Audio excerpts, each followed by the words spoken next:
Are you in any way bothered by the alleged impeachment moves po sa House? Hindi. Hindi. I'm not at all bothered. I am bothered na gusto nila i-frustrate ang pinili ng mga tao na maging Vice President, all because of power and politics. Pero kung ako lang, ulitin ko lang ha, unang-una, hindi ko gusto tumakbong president. Di ba nga, kaya nung tinanong ako ng magkapatid na Marcos, ni BBM at ni Senator Aimee, kung tatakbo ako, diretso ko sinabi, January of 2021, sabi ko sa inyong lahat, hindi ako tatakbong Pangulo. Totoo yun. Tapos, hindi ako tatakbong Vice President. Kasi hindi naman napag-usapan yon before the deadline of filing of candidacy. Hindi napag-usapan ang pagiging Vice Presidente. Kaya tumakbo akong mayor. Kasi ano bang pangarap ko sa buhay? Maka 3 consecutive terms na mayor ng Davao City. Yun yung pangarap ko. Tapos, pagkatapos ng filing of candidacy, lumapit na sa akin yung magkapatid na Marcos. Sabi nila, hindi kami mananalo kung hindi mo tutulungan kami sa Mindanao at sa Visayas.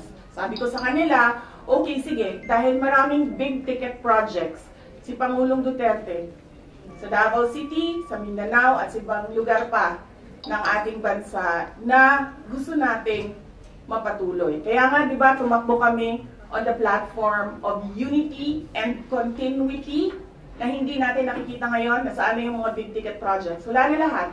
Unappropriated. So, pagpaalisin nila ako dito, or impeach nila ako, hindi kawalan sa akin ang posisyon na Vice President. In the first place, hindi ko naman gusto tumakbong Presidente. Hindi ko gusto tumakbong Vice President. Tumakbo lang ako dahil kailangan mapatuloy yung development projects sa Mindanao, sa Visayas, at sa Luzon.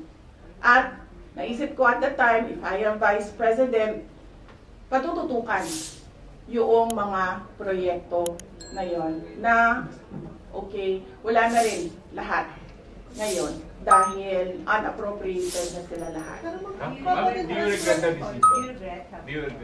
Of course not. I do not regret running for Vice President kasi imagine niyo kung ako mayor ngayon at hinahabol-habol nila ako dahil alam nilang pwedeng tumakbo ito sa 2028.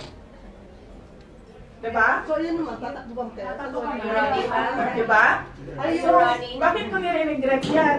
Hahabulin nila ako. Alam nyo, kahit matanggal nila ako as Vice President, hahabulin nila ako until the day na maupo sila sa 2028.